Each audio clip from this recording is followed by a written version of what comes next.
மக்களே, சேலம் மாநகராட்சியில மட்டுமே முறைகேடாக 8056 குடிநீர் இணைப்புகள் வழங்கி அரசாங்கத்துக்கு அல்வா கொடுத்திருக்காங்க இந்த அதிகாரிகள். இவங்க கொடுத்த அல்வால 171 கோடி ரூபாய், அதாவது 5 வருஷத்துக்கு 171 கோடி ரூபாய் அரசாங்கத்துடைய பணம் அபேசா இருக்கு. கிட்டத்தட்ட ஒரு வருஷத்துக்கு 67 கோடியே 78 லட்சம் ரூபாய் பணம் வீணா போயிருக்கு அரசாங்கத்துடைய பணம்.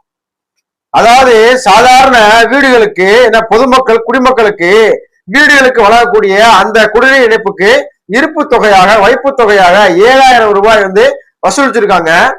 கமர்ஷியல், அதாவது அடுக்குமாடி குடியிருப்பு, அபார்ட்மெண்ட், அது மட்டும் இல்லாம இந்த மாதிரியான கமர்ஷியலுக்கு 50,000 ரூபாய் வைப்பு தொகை வசூல் பண்ணிருக்காங்க. வீடுகளுக்கு கட்டணம் அப்படின்னா 1812 ரூபாய். அதே மாதிரி கமர்ஷியலுக்கு எவ்வளவுனா 36,012 ரூபாய். ஆனா இந்த அதிகாரிகள்லாம் வீடுகளுக்கு கொடுக்க வேண்டிய கனெக்ஷனை பூரா கமர்ஷியலுக்கு கொடுத்துருக்காங்க. கமர்ஷியல்னா எப்படி? பெரிய பெரிய பணக்கார முதலாளிகளுக்கு. அரசாங்கத்துடைய பணத்தை, யார் அப்ப வீட்டு பணத்தை இப்படி நீங்க வாரி கொடுத்துருக்கீங்க? கடைசி வரைக்குமே ஒரே ஆட்சி இருந்திருக்கும், ஒரே ஆட்சி இருக்கும், ஆட்சி மாற்றமே வராது அப்படிங்கிற எண்ணத்துல யாருமே கேள்வி கேட்க மாட்டாங்க, யாருமே தட்டி கேட்க மாட்டாங்க, இது யாருமே கண்டுபிடிக்க மாட்டாங்க அப்படிங்கிற ஒரு எண்ணத்துல இந்த வேலையெல்லாம் பார்த்தாங்களா இந்த அதிகாரிகள் அப்படின்னு மக்கள்கிட்ட மிகப்பெரிய ஒரு கேள்வி ஏற்படுத்திருக்கு.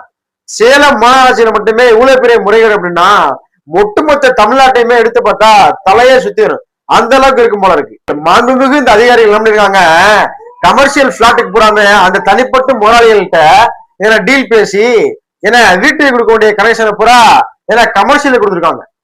கமர்ஷியல்னா எப்படி? அவங்களுக்கு கமர்ஷியலுக்கு 50,000 ரூபாய் இருப்பு தொகை, ஆனா வீட்டுக்கு 7,000 ரூபாய்.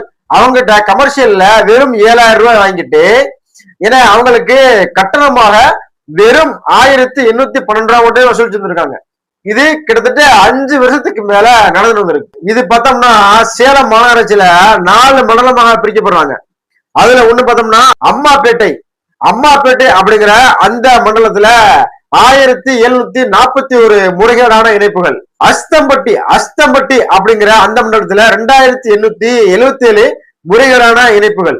சூரமங்கலம் அப்படிங்கிற அந்த மண்டலத்துல 1343 முறைகேடான இணைப்புகள். கொண்டலம்பட்டி அப்படிங்கிற அந்த மண்டலத்துல 2905 முறைகேடான இணைப்புகள். இப்படின்னு கிட்டத்தட்ட 8056 முறைகேடான இணைப்புகளை வழங்கி இந்த அதிகாரிகள் அரசாங்கத்துக்கு அல்வா கொடுத்திருக்காங்க. அரசாங்கத்துக்கு வரக்கூடிய 171 கோடி ரூபாய வேணாம் அப்படின்ட்டு அந்த அதிகாரிகள்லாம் மறுத்துட்டு சும்மா ஓசியில தானமா கொடுத்துருக்காங்களா? மக்களுக்கு வர வேண்டிய வரி